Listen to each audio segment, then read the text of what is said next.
Hello rappers, this is Dropped On and welcome to my Star Wars The Rise of the Skywalker spoiler review. So let's get into this.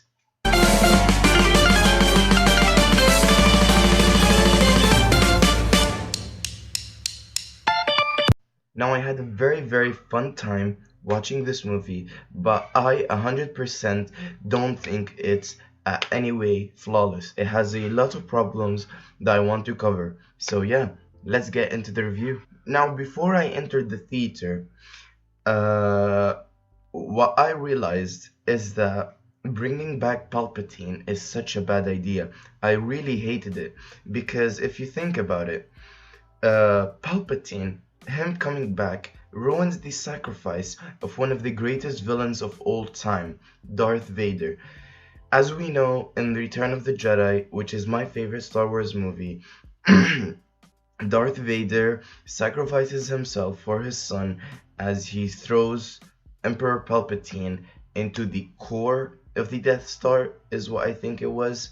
But at the end, he sacrifices himself for his son. He turns back into Anakin Skywalker. And the fact that Palpatine is back makes his sacrifice, it ruins his sacrifice. Another thing is that when Palpatine was brought back into this movie, it was 100% not planned out. It was 100% not planned out. What they did is, apparently, Princess Leia at some point says, oh, Emperor Palpatine was alive the whole time, which I think is impossible because he exploded inside the Death Star's core and then the Death Star itself exploded. So there's no way he would have survived that. And then someone else says, literally, he just says the word cloning.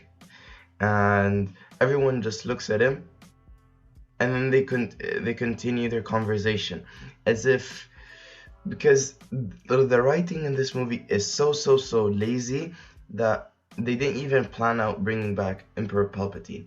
Even if it was cloning, for argument's sake, who would have cloned him? Because we all know from this movie that Kylo Ren is not who cloned Emperor Palpatine. And so he's just there from, like, out of nowhere, just alive. So he's brought back for the sake of being brought back. It would have been better if they were setting it up from the beginning of this trilogy, but this is the problem with this trilogy, is that none of it was planned out, like how George Lucas did with his original and prequel trilogy. None of it was planned out here with Disney. Therefore, a lot of stuff, which I'm also going to talk about in this movie, are not planned out, and they end up being disastrous, and shows how very lazy the writing in this movie is. So I really hated the idea of Emperor Palpatine coming back. Even when they brought him back, they didn't even bother explaining his return, which is a big shame. You might as well just not get him, because to be honest, it ruins the original trilogy and it disrespects George Lucas's vision. And after this movie came out, there's a lot of reports saying that Bob Iger betrayed George Lucas in many ways with this Star Wars trilogy. So you should have really just listened to him, and 100% he would have not agreed to bring back Palpatine, because it ruins a lot of stuff and just disrespects him, to be honest. Okay, so for example, let's talk about Lando Calrissian. I don't know if I said his last name right, but he comes back in this movie, and this is also another character that has just been brought back into this movie for the sake of being brought back, because his return is not explained. Yes, it was heartwarming to see him again, but the thing is, where was he this whole trilogy? What was he doing is never explained. Why come now out of all the times, except, oh, Palpatine is here? Where was he this whole trilogy is not explained. And even when he's brought back here, his utilization is not the best too. For example, in his first scene, while when Lando meets Rey, he tells to send Princess Leia his gratitude, and Rey tells him to send his gratitude himself. And a few scenes later, Princess Leia ends up dead.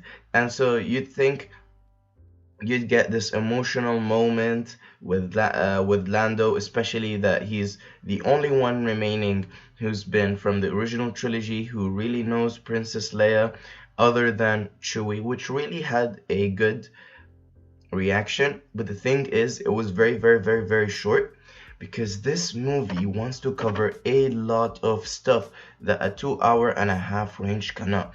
Therefore, the pacing is so bad, is so quick, it doesn't give time for anything. Therefore, we have a reaction from Chewie, but the reaction is very minimal. And when it comes to Lando, he has no reaction whatsoever. It's just, it's such a shame because yes, you brought back Palpatine, which I think you shouldn't have brought back.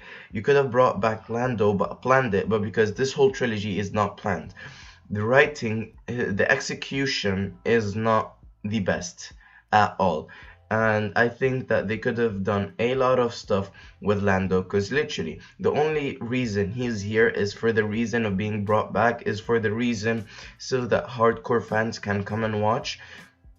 Because even when he's, okay, let's say he's brought back, okay, we talked about how it's not planned, we don't know where he was this whole time, just ruling the place he rules, doing nothing. And when Princess Leia dies, there's no reaction whatsoever. Even other than that, he's just there. He's just there. Literally, he has nothing to do. What he does in this movie, so in his first appearance, he wears his old costume from the Return of the Jedi, which is just to give some nostalgia, and he saves Rey from the First Order that is coming to the village they're in. And then a few scenes later, he's wearing his costume just for nostalgia, the yellow costume. And then in another scene, he's flying the Millennium Falcon just for nostalgia. He's just doing stuff that would get us nostalgia, but nothing that furthers the story, other than at the very end where he gets troops of rebels to fight the First Order, or the Sith, if you want to call it, if they were the Sith at that point, because there were Sith troopers at that point. But he doesn't further the story anyway, except in the last 30 minutes. He does one thing, and then that's it. So his execution was not the best. They didn't utilize him properly. The writing's very lazy. We don't know where he was this whole time. So I mean, there's a lot of stuff in this movie. Him, Lando, and Palpatine are just brought back for the sake of being brought back. Their whereabouts are not explained. It's such a shame, and just very, very, very, very lazy writing. Now let's speak about Princess Leia. Now we all know that Carrie Fisher passed away 2 years before this movie came out.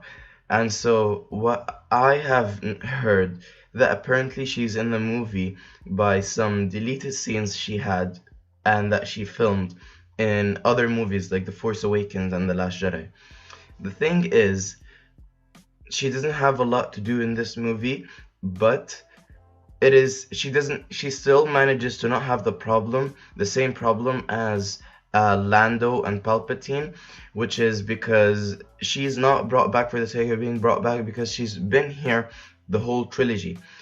This is what Palpatine and Lando lacked. They lacked planning. They weren't planned. Their reveal weren't planned at all. Not like the original trilogy, not like the prequels trilogy. It wasn't planned out. But the fact that Princess Leia was here the whole trilogy, it was okay. That the fact that she didn't have a lot to do, especially that they were trying to give an end to her story at the same time as she has passed away 2 years before. So yes, they couldn't do a lot with her. At least they were trying to give her story an end. And about Princess Leia, seeing her was really fun. They did some de-aging with Mark Hamill and Carrie Fisher, which was something I really wanted to see for a very, very, very long time. And seeing it was, to be honest, very fascinating. And yes, the CGI is clear. They kind of look animated, and the scene is set in dark, so that the CGI is not that clear. So you'd not see all the flaws clearly. But it's something that I've really wanted to see for a very, very long time, because when you say sequels trilogy, I would have been more amazed to see a trilogy that is set right after the Return of the Jedi in like 3 to 5 years, instead of it being set when they've become grown-ups. I would have liked to see their adventures, more of their adventures, because the original trilogy, in my opinion, is just flawless. It is like godlike compared to the sequels and the prequels, in my opinion. So I would have really liked to see like a continuation of their story, and their de-aging moment was a bit like that. Mark Hamill talked about her training and his Force Ghost, as we know, because he dies in the Last Jedi. So he talked about her training and how they looked. They were both wearing the helmets, which Luke Skywalker wore in Star Wars A New Hope. And it was just very fun to see. It's something that I really wanted to see. And also, Rey actually trains in this movie, and Princess Leia is who trains her. Now, this movie, what it tries to do is try to correct a lot of stuff from The Last Jedi. For example, and The Force Awakens. For example, the fact that Rey is really strong with the Force is not explained. Without training, she's very strong with the Force without training. Yes, there is like a training montage, or whatever you want to call it. It wasn't even montage, just few scenes. That was it. So yes, there's a bit of training in The Last Jedi, but it's not like what Luke went through in The Empire Strikes Back. It's not what Luke went through in what he became in The Return of the Jedi or The Empire Strikes Back. So because of like the backlash of her being really strong with the Force with no explanation whatsoever, what they did is that they made Rey a Palpatine. And to be honest, because it was very clear that they wanted to clear up the fact that you've been complaining how is she very strong with the Force, well now see this, she's a Palpatine, that's why she's strong. It was really clear that was their intention. It was not to further the story, it was to take away the backlash of the fact that, oh, Disney wants to write a strong woman, that's why they're making her really strong with the Force. While now they have this excuse where like, oh no, see, we're planning it out. They keep saying the fact that yes, they were planning it out, while it's very clear from the writing that it wasn't planned out.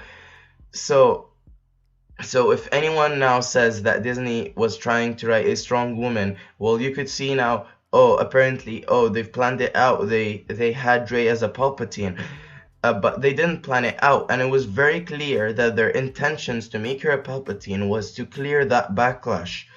And even the reveal of Rey being a Palpatine was meh. It wasn't that big of a thing, and they just shrug it off until the very last scene where she then sees the Force Ghost of Princess Leia and Mark Hamill and Luke Skywalker together, and then she says, I'm a Skywalker, not a Palpatine, which was also anticlimactic. But it was, even the training, you could talk about, it still doesn't clear up the fact how Finn and how Rey were able to use a lightsaber against Kylo Ren. So what apparently they were going to do, there's a scene where they're in quicksand, which is the scene that comes right after oh they fly now scene. So they're stuck in quicksand, and Finn tells Rey, oh, I never told you, as if there was a thing he was gonna tell her before he dies. And apparently, what J.J. Abram or what John Boyega said in interviews, that's what I heard. Apparently, he was gonna say that he's force sensitive. First of all, why would that be the last thing you tell a friend before you die? Oh, hey, like you and your pal are stuck with, like, in a quicksand with someone you know, and then you're like, oh, yay, hey, I forgot to tell you, I can cook. That is so idiotic, you know? But the thing is, I don't know if that was in purpose or that the writing is so lazy, because after they discover that they're still alive after the quicksand, everyone starts asking John. They asked him 2 times, what is the thing you were going to say? And then he's like, never mind, or he's not gonna say it. And you know, they're kind of like setting it up so that maybe, I thought at the end of the movie they're going to reveal what he was gonna say. Movie ends. It's like they completely forgot about it. It never happened. J.J. Abrams was writing the script at midnight, and it slipped out of his mind. This is how lazy the writing is. So, I mean, yeah, there's that. But as we said, it still doesn't explain how they're strong with the lightsabers in the Force Awakens, and how they had a challenge against Kylo Ren. Finn and Rey, how did they show a challenge to Kylo Ren? Now, she does have some training with Princess Leia with the Force and with lightsabers, but the thing is, most of it is off screen. Yes, because they couldn't do a lot with Princess Leia. At least they're trying to show the fact that she actually needs training, and that is also another way how they're trying to clear the backlash, because she does have some scenes where she's training with Luke Skywalker in The Last Jedi, but the thing is, those training scenes were so bad. It's literally her just waving the lightsaber. That's it. And then a few scenes later, boom, she's like a lightsaber master. So that is such like a disappointment when that happened in that movie.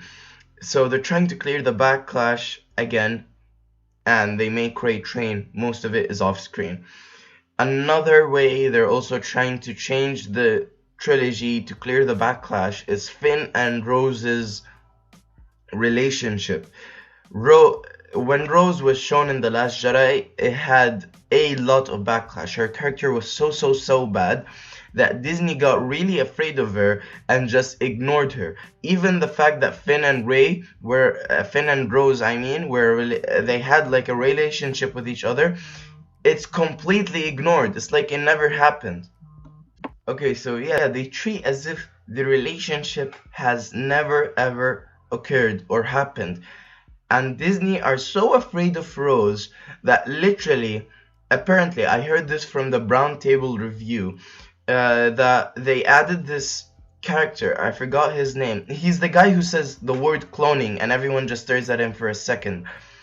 The thing is, they added him to clear up some of the backlash in the writing. For example, Disney knew that the fans will be thinking about cloning to the Emperor Palpatine situation. So all he does in that scene where they're discussing how is Emperor Palpatine alive, what he does in that scene is just say cloning. That's it. He literally just says cloning. And then they continue their conversation. Or the stuff he does in this movie is what Rose could have done in this movie. He's just added there to clear some of the plot holes in this movie, in the writing, that happened because of their attempts to clear the backlash. And that is a very bad thing. I have never seen a movie do something like that. Yes, there are bad movies that I like The Amazing Spider-Man 2, which I really like. Yet it doesn't. Yeah, the characters are not that bad, but at least it is not that noticeable. You could still enjoy the movie and not keep thinking of stuff that are happening here and there compared to this movie. But talking about enjoyment, the action and the visuals are actually the very best in this sequel trilogy. I would really say that this is the best movie in the sequels trilogy, but one of my friends said that it is his favorite Star Wars movie of all time. No way, no way would I say this is the best Star Wars movie of all time. Yes, it's the best of the sequels trilogy. I think the sequels are more enjoyable than the prequels. The prequels do have a way better story. It is more planned out. The execution is not the best in the prequels. But I do think the sequels are way better for being watchable compared to the prequels, which are really unwatchable because of their bad execution. So I think the sequels are better than the prequels, but the original trilogy is godlike compared to the sequels, and the Rise of the Skywalker is the best in the sequels trilogy. And I also think it does give a very good conclusion to the Skywalker saga. No argument with that. A lot of critics were complaining that J.J. Abrams over relies on nostalgia for this movie, and that is why it's unwatchable. They're also describing it as if it's unwatchable. I really don't. I think the very opposite. I think it's very watchable. It sure does have a lot of plot holes and a lot of mistakes in the writing that you're gonna be thinking about after you watch the movie, but you're gonna have a very fun time. It's very watchable, and the nostalgia is really good for fan service and for serving the fact that it is the last movie in the Skywalker saga. It does really help with that, and I think I really appreciate it that J.J. Abrams went in that way. So I mean, thank God that it's a very good end for the Skywalker saga. I really think it is. And the actions and the visuals, even the lightsaber fights, they are the best in the sequel trilogy. They are the best action and the best visuals I've ever seen in any Star Wars movie. The action is phenomenal. Like, even if you get a friend who has never seen Star Wars before and you tell them to watch this movie with you, they'd have a blast because the action is amazing. The visuals are amazing. They're so good, so good. They're just mind blowing. Okay, the action is the best it's ever been in any Star Wars movie. The lightsaber fights is also a thing that people have been complaining about for a very long time. They finally fixed that. I really think that the lightsaber fights are really good, and it's in its full potential now, but I wish it was throughout this whole trilogy because it would have made for just awesome scenes. I mean, the Last Jedi scene where they're fighting after the death of, I don't know what was his name. It started with an S. He's like some fake emperor. Just let me search. What was his name?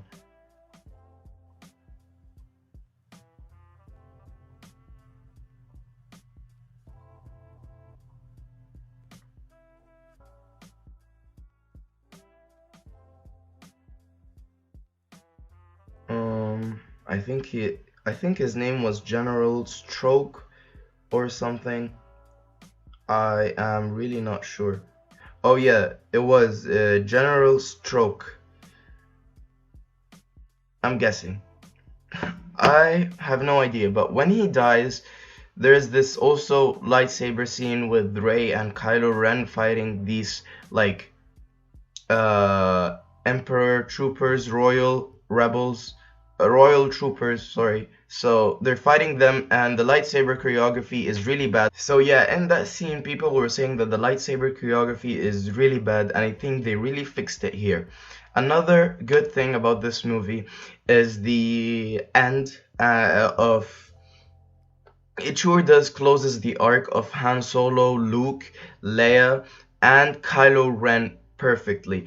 I think the end of Kylo Ren's story is just amazing. First of all, the last fight with the Emperor is just amazing. The sound effect, everything about it, the fight was just amazing. Now, the last fight in the movie, speaking of the last fight again, I really think it is really good. I think it's one of the best action scene in any Star Wars movie. Although I still hate the idea that Emperor Palpatine is back.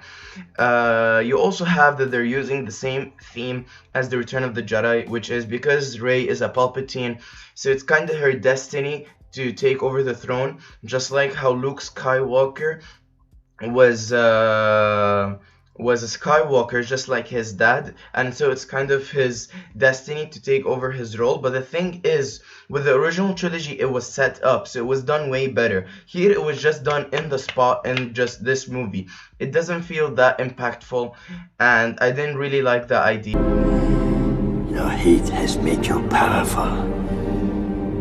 Now, fulfill your destiny and take your father's place at my side.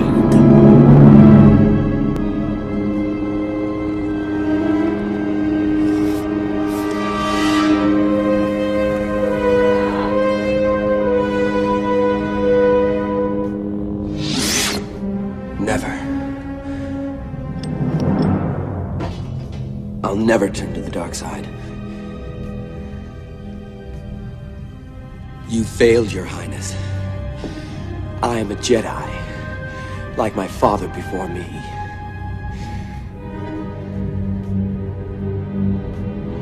It doesn't feel that impactful, and I didn't really like the idea.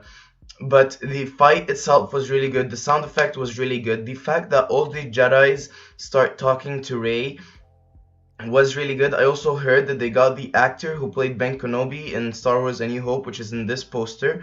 I heard that they got him to say Rey, and he was like dead ages ago, before the sequel trilogy came out. So the fact that they got him to say Rey is something just mind-blowing. It's just amazing. Speaking of Kylo Ren, and I mean Kylo Ren's, and I really think that he is the best thing in the sequel trilogy. The best character. His end was just amazing. The fact that he sacrificed himself for Rey, him turning into the light side.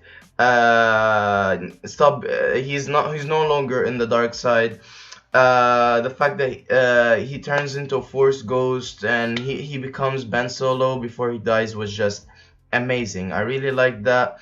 I really think he's the best thing in the sequel trilogy, and that he could have been used way better. Adam Driver is a really good actor. I've seen him be in his very full potential in my favorite movie of all time, Marriage Story. I think he is such a good actor. He's just not used that well. And the fact that they got Emperor Palpatine for no reason can also be, like, for the sake of being brought back, could also be because they had no better villain than Kylo Ren in this trilogy, and since General Snoke was dead, and so they wanted like another villain so that Kylo Ren could fight in his journey in being in the no longer being in the dark side, in his journey on being Ben Solo. But I really think if you're a big Kylo Ren fan, it is such a good ending for Kylo Ren. You would have really enjoyed it, and I really do think it does give a good conclusion for Han Solo, for Luke, Leia, Rey. It does really bring a very good conclusion to all the main characters. So I'm really glad it did end that way. It does also bring a very good conclusion to the end of the Skywalker saga. And I mean, it's very enjoyable. You gotta watch it. This movie is really it's worth the watch.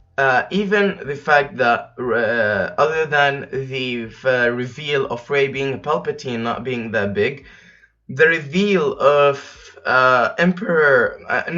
of her parents also being a Palpatine, like who were her parents? The reveal of who were her parents was so disappointing, to be honest. People, like, I knew some friends that a friend of mine who was a very big fan of Star Wars way before I was, and he kept telling me before entering the movie, he watched it before me, and he said that he's really excited to see finally who Rey's parents really are. And it was just so disappointing to find them that they've been Palpatines, but in hiding their whole lives. They did nothing important their whole lives until they wanted to sell their daughter, and then they went away. They don't even cover the fact that they sold their daughter, and then they just get killed by Palpatine. And that is the whole story with Rey's parents. It was so disappointing. Her reveal was so disappointing. It would have been done way better, but because the pacing of this movie is really bad, it wants to cover a lot it cannot do in 2 hours and a half. Therefore, the important points that it wants to cover are not done that well. Therefore, the pacing is just horrible in this movie. And her reveal of her parents is just so bad. This movie is really like, it's worth the watch. To be honest, I'm very proud that I've watched all 8 Star Wars movies for this movie, because it was very worth it. I'm glad that this is the first movie I see in a theater. I'm proud of that. I really think watching all 8 Star Wars movies, very bad prequels, the godlike original trilogy, and the two sequel trilogy movies, it was really worth it for this movie. And I really think it does bring a very good conclusion for the Skywalker saga. It is very enjoyable. You're gonna have a very, very good time in the theater. It's probably the best time I had in the theater. Also, even more than the time I had while watching Joker, because people were cheering, they clapped at the end of the movie, people were wearing like Star Wars clothes and stuff. The people there were really fun to be around. So it's probably just because of that. And the movie itself was very enjoyable. The action is the best it's ever been. The visuals are best it's ever been. I really think it's the best in the sequels trilogy, and does bring the Skywalker saga to a very good end. So yeah, this movie, I said in my non-spoiler review on my Instagram, which if you want to see, it's going to be in the link in the description. If you want to see my non-spoiler review, go check it out. And I said that I'm gonna say my ranking in the end of my spoiler review, and my ranking for this movie is an 8 out of 10. It is worth a watch. It does have a lot of plot holes, does have a lot of problems, but it's still worth the watch. Go check it out. And even if you're still watching, because I know some people, especially here in my channel, watch the spoiler reviews, although because they don't care about spoilers, and then they still go watch the movie. So if you're one of those people, I recommend you to just go watch the movie. It's gonna be very fun. Even if you don't know a lot of the Star Wars mythology, you're still gonna have a very, very, very good time watching this movie. And yeah, have a nice rest of the day.